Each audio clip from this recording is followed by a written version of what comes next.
Scott Summers starts feeling something wrong with his eyes. He asks to go to the bathroom, but a bully follows him. But she has been. You're winking at my girl? Again. Can I please go to the bathroom? There's something seriously wrong with my eyes. Chris, you don't understand. Hey! Are you crying? I haven't even kicked your ass yet.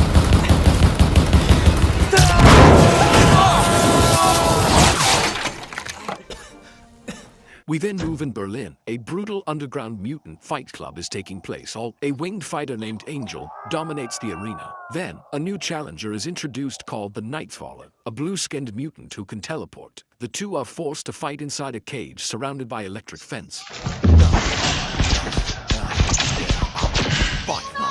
They'll kill us both. Kill the bomb. This is devil.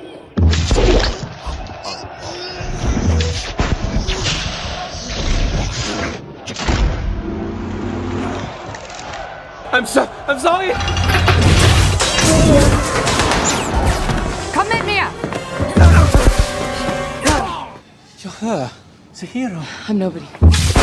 Meanwhile, in Poland, Eric is living quietly under the name Henrik. He works in a factory and enjoys a peaceful life with his wife and daughter, Nina. He teaches her songs passed down through generations and promises he will never be taken from her. But the memory of losing his own parents in childhood still haunts him. Where did you learn that song, Papa? I learned it from my parents. And one day, you'll sing it to your children too. What's happened to them? They were taken from me. Is someone going to take you away? Never.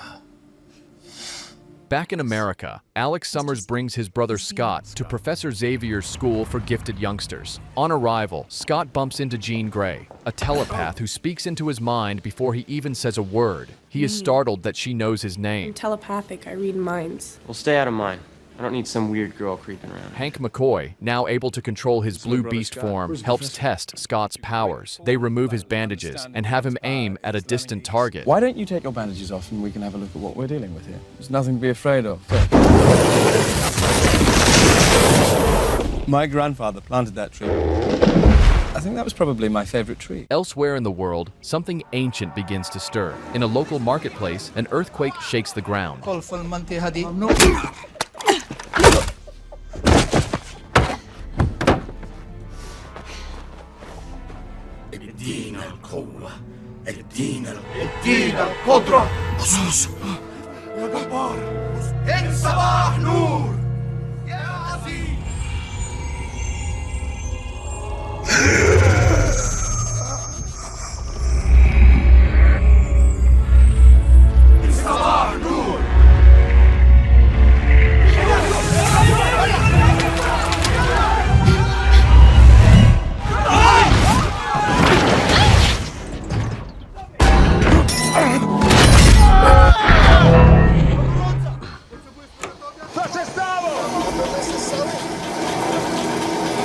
Back to bed, please, my darling. Back to bed. Feeling scared and terrified, her psychic energy explodes outward, shaking the entire school. Professor Xavier quickly enters the room and gently tries to calm Jean down, speaking softly to reassure her that everything is okay. When Jean finally speaks, her voice trembles as she says that she has seen something terrifying. She has seen the end of the world and could feel all the death. She tells Professor Xavier that it was not just a dream. What she saw felt real. Charles tries to reassure her that everything is all right and that she is safe now. He knows her mind is powerful, maybe the most powerful he has ever seen. But Jean feels there is something dark inside her, something growing like a fire. She thought she was getting better, but now she is afraid to even close her eyes. Hank tells Charles that Jean's nightmares were different this time. He felt something strange in the lab, a powerful tremor, like an energy surge. He picked it up on his equipment. Xavier wonders if Jean caused it, but Hank thinks something else triggered it, and Jean just reacted. The source came from Kyra. Halfway across the world, Charles decides to investigate. They use Cerebro, the machine that connects Xavier's mind to every human on Earth. As he searches, he realizes someone familiar is involved. Moira McTaggart, a CIA agent, and someone he once deeply cared about. Xavier insists that he needs to go and speak with her himself. Meanwhile, in Poland,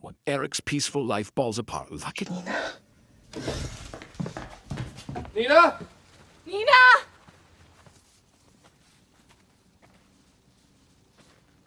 Ale musimy porozmawiać. Nie macie sobie odznak. Bez metalu. Jesteś dobrym obywatelem, Henryku. Chcę być pewien, że mogę tak o tobie myśleć. To jest prawda. Jakub, jadłem kolację w twoim domu. Puściłem mordercę do mojego domu. Czy to ciebie zwą Magneto? Możesz mnie aresztować. Wypuśćcie moją córkę. Proszę! Nie opuszczaj mnie! Proszę! Co się staje? Ona jest jedna z nich? Pozwolę im cię zabrać! Przestań, Nina! Przestać! Ale coś ty zrobił. Not my baby.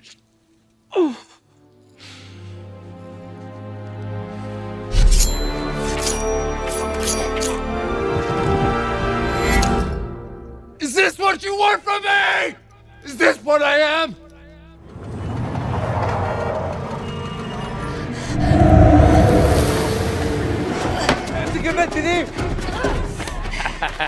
طيب ايه يا عم البلياتشو مالك انت من الكلام ده انا اسف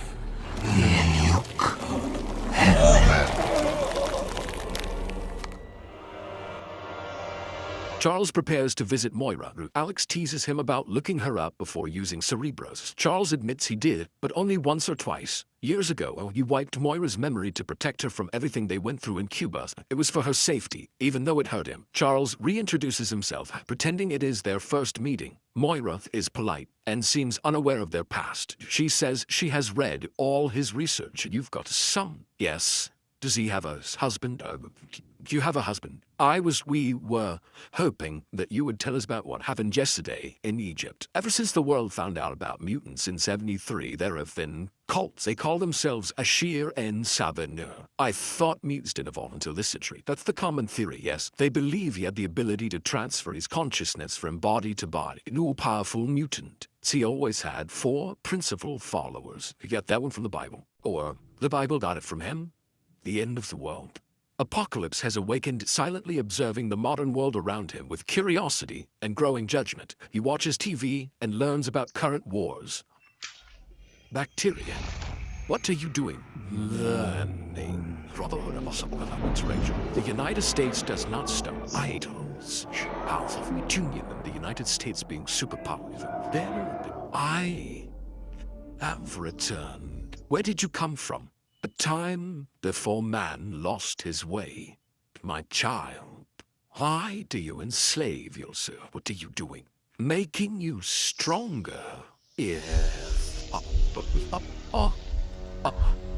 Mystique is working alone as she rescues Nightcrawler from a dangerous situation and arranges papers and transport for him with the help of Caliban, a mutant tracker. Caliban instantly recognizes Mystique, no matter how much she tries to hide. He tells her that he knows everything about mutants. Mystique is not happy to be called a mercenary, but it is clear she is still walking a dangerous path, one that is about to get even darker. He offers her free information as a favor. He tells her that Eric Lenzer, her old friend, has resurfaced in Poland, leaving a trail of bodies, his wife and daughter among them. It is not in the news yet, but it soon will be. Back at the X-Mansion, Hank McCoy gives Scott Summers special glasses made of ruby quartz to help control his optic blasts. Scott tries them on, and for the first time in days, he can see Anya. He meets Jean Grey again and realizes she is the same girl he bumped into earlier. You two met. That's Jean Grey. You bumped into her when you arrived. You can see. It's not as bad as I thought here. I have special glasses now. They're not scared of you, they're scared of me. Last night, that was you. Sorry to break it to you, but you're not the biggest freak in the school. Mystique returns to the mansion and is surprised to see how much things have changed. She reunites with Hank. Mystique says she is only here because she is worried about Eric. She thinks he is in real trouble this time. How did you get in here? We let ourselves in. Caliban doesn't know you. Everything all right? I'm fine, Psylocke. I need your help, my child. You don't look like Caliban's father.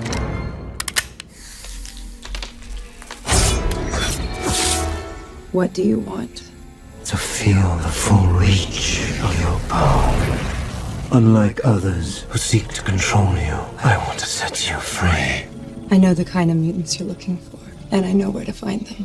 Scott, Jean, Kurt, and others decide to sneak out to a mall for fun. It is Kurt's first time in America, and he is excited. They joke around and enjoy some freedom, while Xavier is away.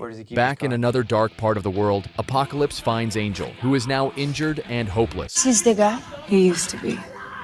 I didn't know his wings were. His fighting days are done. Yes, my son.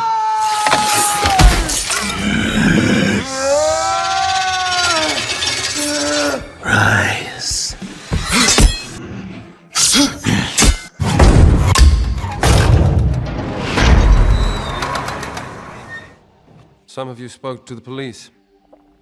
You want to know my powers. Think of the person you love most in your life.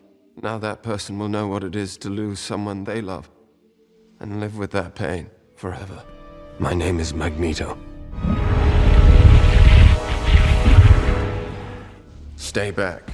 Don't try to stop me from killing these men. I'm not here for them. I'm here for you. Come and see. This is where your power was born. Are you afraid to be here? Who are you? I've been called many names over many lifetimes. Where were you when my father and mother were slaughtered? Trapped in darkness. I was not there for you, my son, but I am here now. Reach down. Feel the metal in the ground. You have the power to move the very earth itself.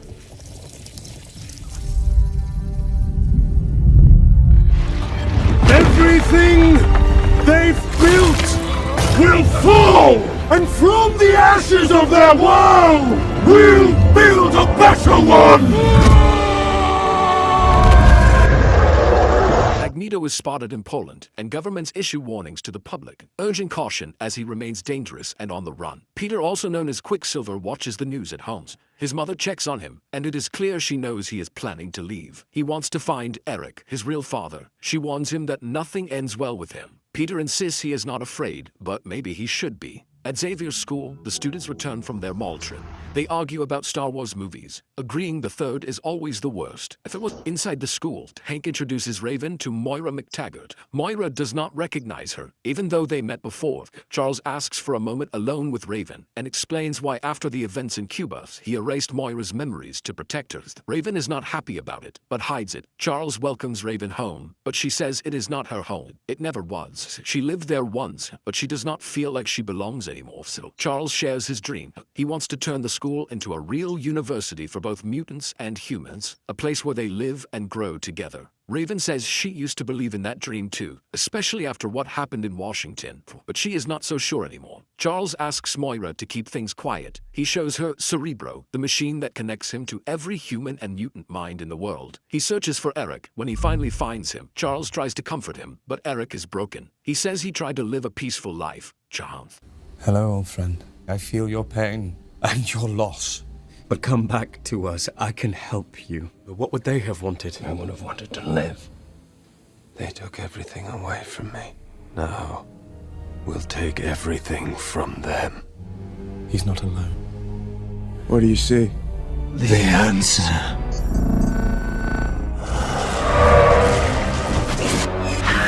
Oh my God. Charles, get out. I've never felt power like this before. Always the same. No more stones.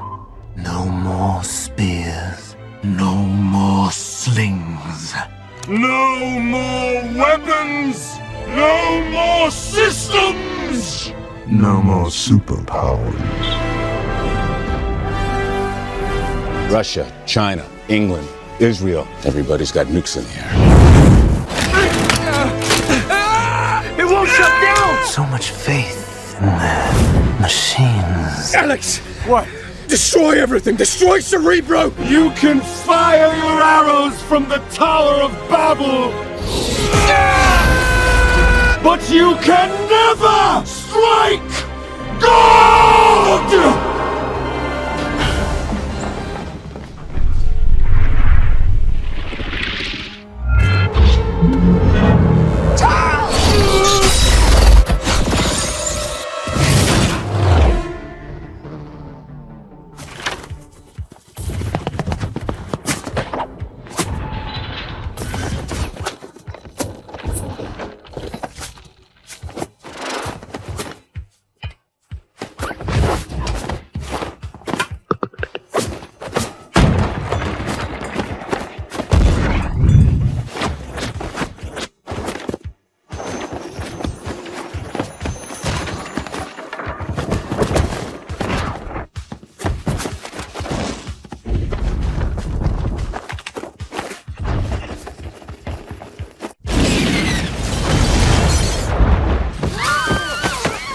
did you? I was looking for the professor. I thought he lived here.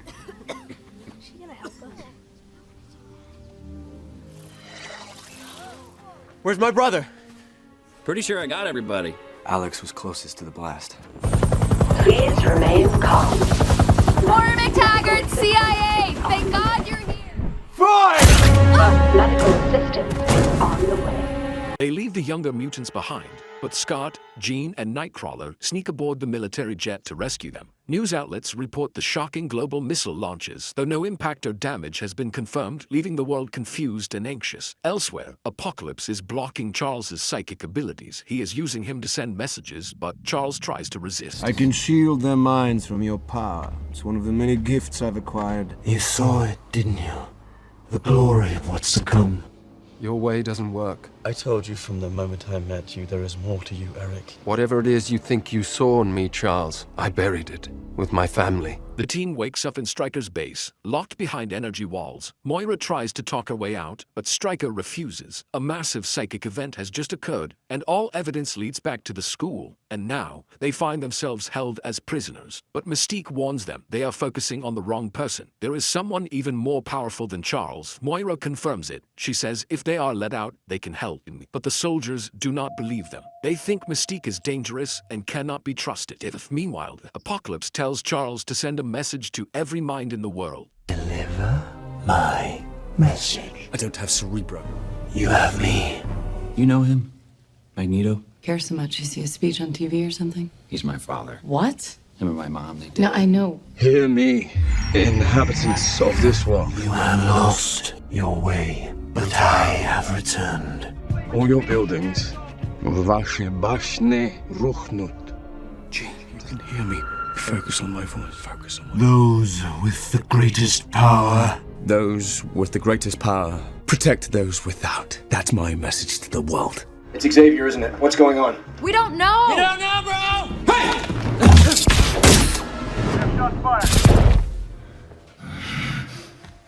There's some kind of animal in there.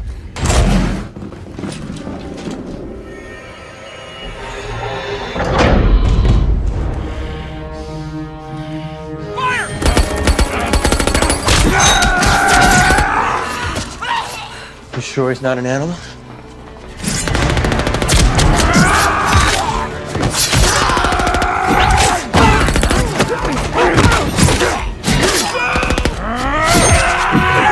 Weapon X is loose. I repeat, Weapon X is loose.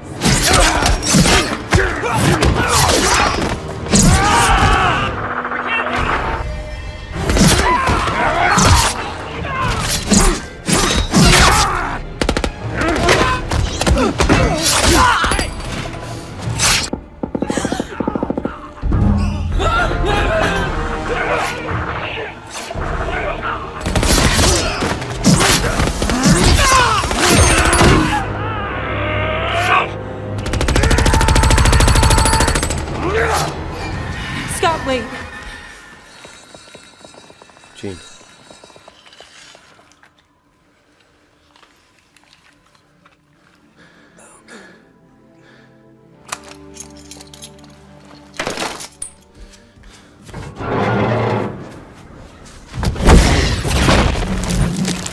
Well, you've been busy.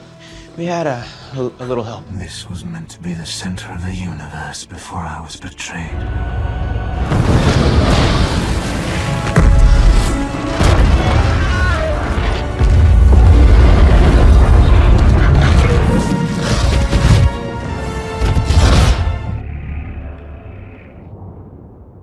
A gift from the past you left behind. Rip everything they've built from the ground. Wipe clean this world. The team gears up with flight suits and prepares for battle in the warplane Hank built. Apocalypse is using the pyramid as a base and commands Magneto to destroy the world by pulling up its metals, while he plans to transfer his consciousness into Professor Charles Xavier, gaining the ability to control every mind on Earth. Meanwhile, Raven tells the young mutants about the X-Men and how she once fought alongside their late friend Havoc, inspiring them. Magneto's powers start reshaping the Earth.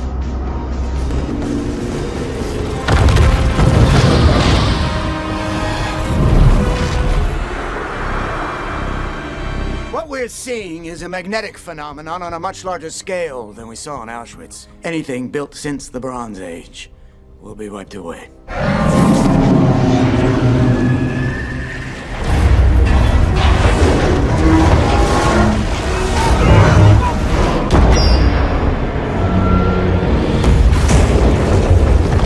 Apocalypse starts the mind transfer ritual with Charles. The team rushes in. Nightcrawler teleports into the pyramid to rescue Charles while Scott and the others hold off the enemies. Raven reaches Magneto and reminds him he still has people who care about him.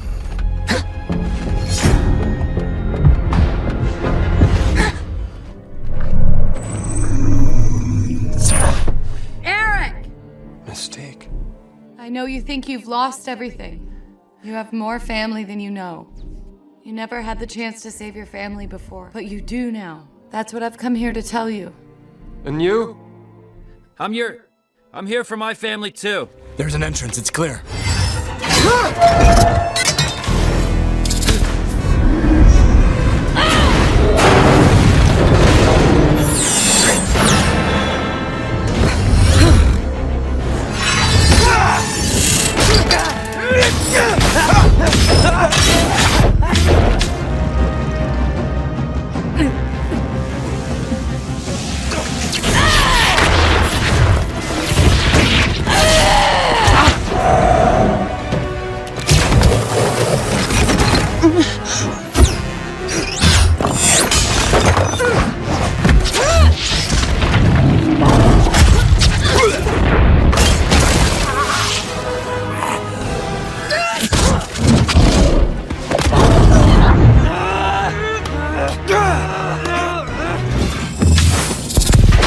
Wiedersehen.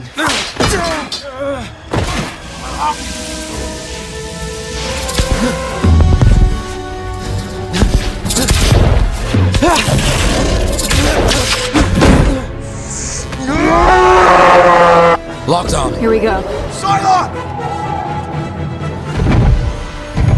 What the hell was that? Everyone grab hold of Nightcrawler! I've never done it with this many people.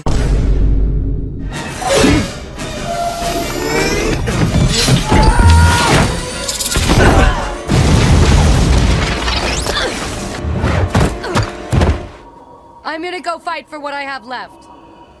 Are you? It's good too. I felt that. Here you have the chance to be part of something much bigger than yourself. I know you can hear me.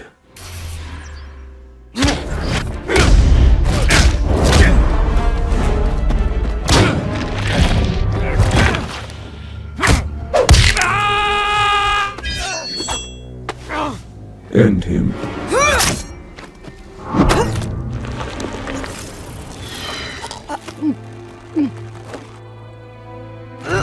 Charles! Rescue your weakling! I can get inside his head. Will you do nothing? You want to feel what I feel?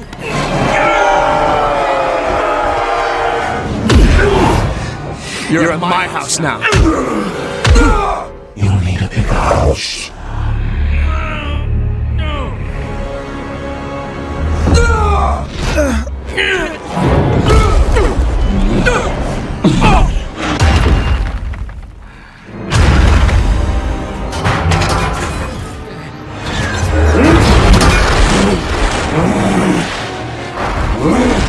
Come on!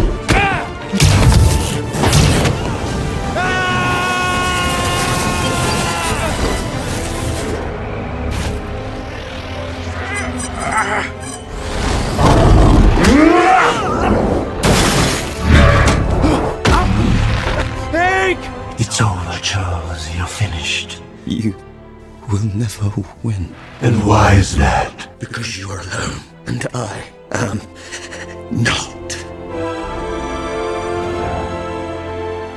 Unleash your power, Jean. Jean, let go!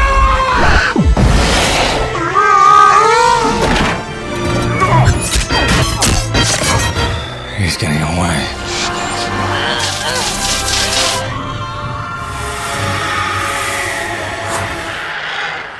Apocalypse Apocalypse is finally defeated as his body begins to disintegrate, breaking apart into dust and vanishing completely. Charles is safe. Everyone is emotionally shaken, especially Peter, who considers telling Eric the truth that he is his son, but decides to wait. Later, at the rebuilt Xavier Institute, Charles and Eric have a heart-to-heart. Charles continues to believe in hope and the possibility of peace. Eric, although grateful, declines Charles's offer to stay at the school. I was right about Raven. I was even right about you. Doesn't it ever wake you up in the middle of the night? One day they'll come for you and your children. I feel a great swell of pity for the poor soul that comes to my school looking for trouble.